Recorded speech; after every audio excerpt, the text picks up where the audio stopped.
Assalamualaikum warahmatullahi wabarakatuh. Salam sejahtera untuk kita semua. Perkenalkan, saya Ardiwan, Widya Iswara Ahli Muda pada Balai Diklat Keagamaan Denpasar. Pada kesempatan ini saya akan menyampaikan strategi delivery PKP Agenda 1 Kepemimpinan Pancasila dan Bela Negara, khususnya untuk blended learning, sinkronus dan asinkronus. Sebelum kita membahas lebih jauh strategi delivery PKP Agenda 1, perlu kita memahami beberapa hal, antara lain yakni dasar hukum. Dasar hukum dari penyelenggaraan PKP ini sendiri yaitu Undang-Undang Nomor 5 Tahun 2014 tentang ASN, kemudian Peraturan Pemerintah Nomor 11 Tahun 2017 sebagaimana telah diperbarui Peraturan Pemerintah Nomor 17 Tahun 2020 tentang manajemen PNS, kemudian Peraturan Lembaga Administrasi Negara Nomor 5 Tahun 2020 tentang penyelenggaraan pelatihan struktural kepemimpinan, kemudian Peraturan Lembaga Administrasi Negara Nomor 6 Tahun 2022 tentang perubahan atas Perlan Nomor 5 Tahun 2022. Selanjutnya, Keputusan Kepala LAN Nomor 374 Tahun 2022 tentang kurikulum pelatihan struktural kepemimpinan dan Keputusan Kepala LAN Nomor 375 Tahun 2022 tentang pedoman penyelenggaraan pelatihan struktural kepemimpinan.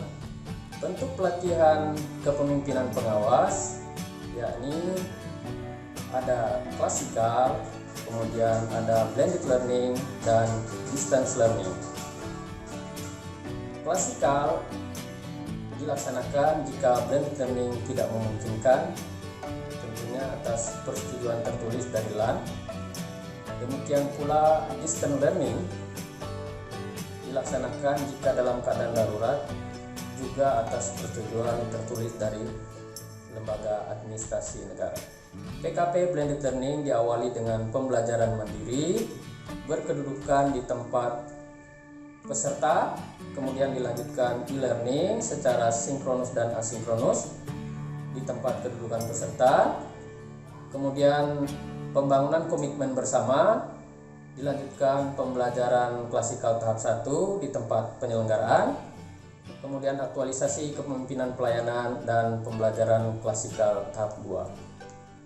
PKP blended learning diawali dengan pembelajaran mandiri atau kita kenal dengan self learning selama 66 jam pembelajaran atau 11 hari pelatihan, kemudian dilanjutkan dengan e-learning secara sinkronus dan asinkronus kurang lebih 96 jam pembelajaran atau 12 hari pelatihan, kemudian pembangunan komitmen 27 jam pembelajaran atau 3 hari pelatihan, dilanjutkan dengan pembelajaran klasikal tahap 1 154 jam pembelajaran atau 15 hari pelatihan.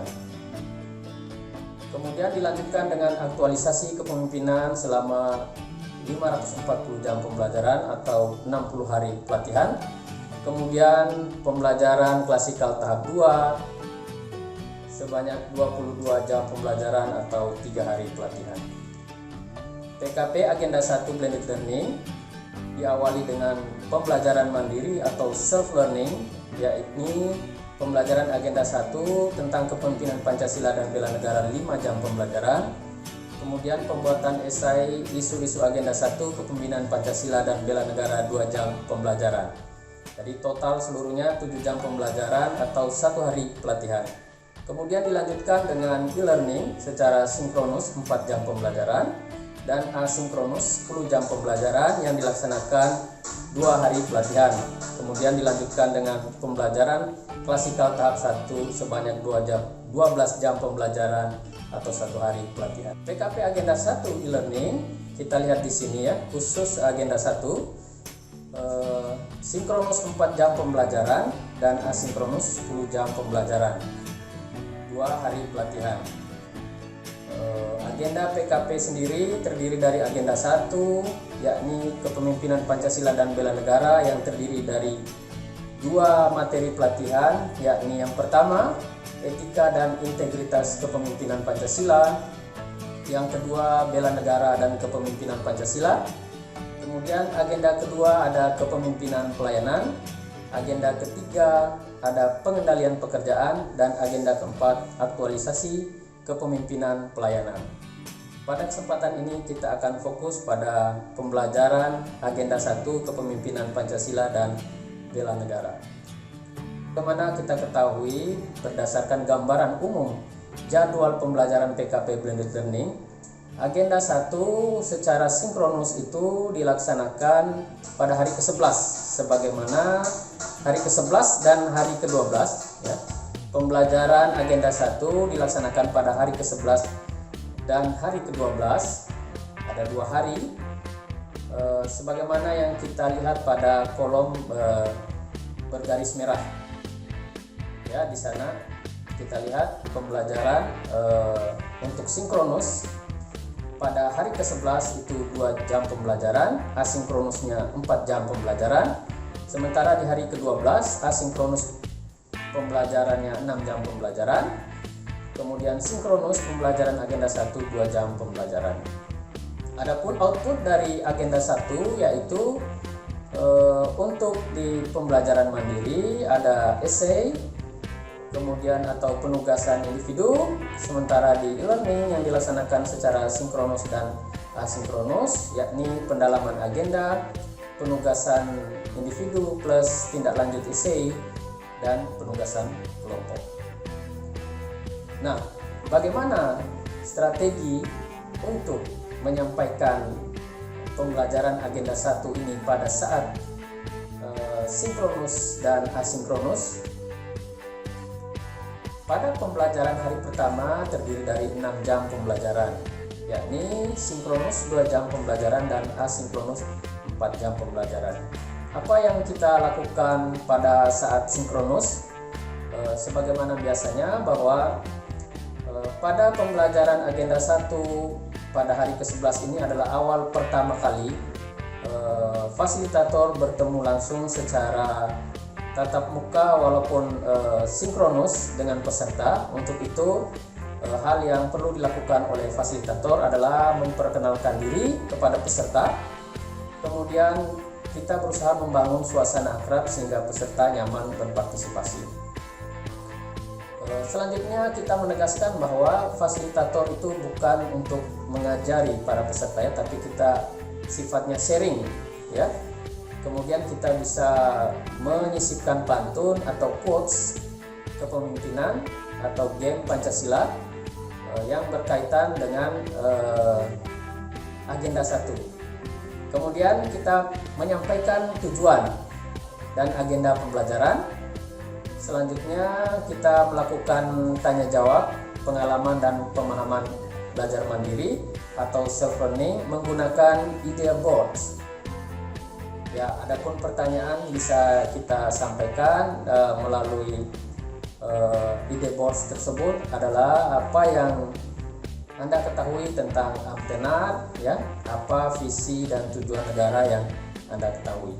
Kemudian kita melakukan overview modul pertama, modul ke-1 yaitu modul etika dan integritas kepemimpinan Pancasila. Setelah kita overview, dilanjutkan dengan kita menyimak paparan makalah peserta. Saat penugasan kita menyimak paparan makalah peserta yang dikerjakan saat self learning. Setelah itu kemudian kita menjelaskan tugas-tugas apa saja yang harus dilaksanakan saat asinkronus. Nah, adapun tugas yang dilaksanakan peserta saat asinkronus yakni pertama tugas individu, yang kedua tugas kelompok. Tugas individu yaitu mengidentifikasi ancaman, gangguan, hambatan, dan tantangan pelayanan. Peserta menganalisis faktor-faktor penyebab baik internal maupun eksternal dalam lingkup tugas dan fungsi masing-masing instansi. Di sana akan terlihat gap antara pelayanan saat ini dengan kondisi yang ideal. Untuk tugas kelompok, peserta diharapkan membuat peta konsep pelayanan berdasarkan tugas individu pertama. sebagai implementasi dari modul etika dan integritas kepemimpinan Pancasila. Jadi data gap yang ada dibuat peta konsep layanan ideal berupa infografis atau roadmap pelayanan. Nah, untuk pendalamannya sendiri, modul 1 ini kita akan membahas beberapa hal, antara lain bela negara dalam kilasan sejarah, kemudian nilai-nilai dasar dan teladan bela negara, serta refleksi amanah ASN dalam sejarah kemerdekaan Indonesia tentunya. Kemudian kita juga mengulas tentang tujuan dan visi negara sebagaimana amanat konstitusi serta kaitannya dengan Pancasila. Dilanjutkan dengan konsep etika, akuntabilitas dan integritas serta penerapan nilai-nilai dasar bela negara dan etika jabatan. Pada hari kedua, aktivitas yang dilakukan antara lain kita berusaha membina suasana atau ice breaking, kemudian kita penyampaian lanjutan agenda dan review pembelajaran pada pertemuan pertama dan asinkronus pada hari pertama. Kemudian dilanjutkan dengan pembahasan dan paparan makalah saat peserta melakukan self learning ya.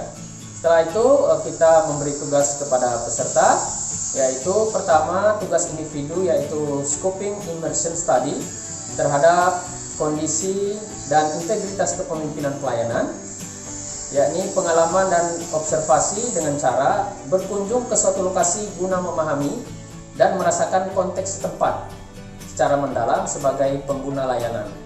Pengalaman yang bisa dijadikan rujukan dalam menyelesaikan tugas kelompok pada hari kedua. Kemudian tugas kelompok kita membuat policy brief pelayanan publik atau risalah kebijakan berdasarkan tahapan tugas hari pertama dan hari kedua. Kajian dibuat dalam bentuk policy brief yang akan dijadikan rekomendasi perbaikan pelayanan. Kira-kira demikianlah kurang lebih strategi delivery PKP Agenda 1, khususnya saat sinkronus dan asinkronus.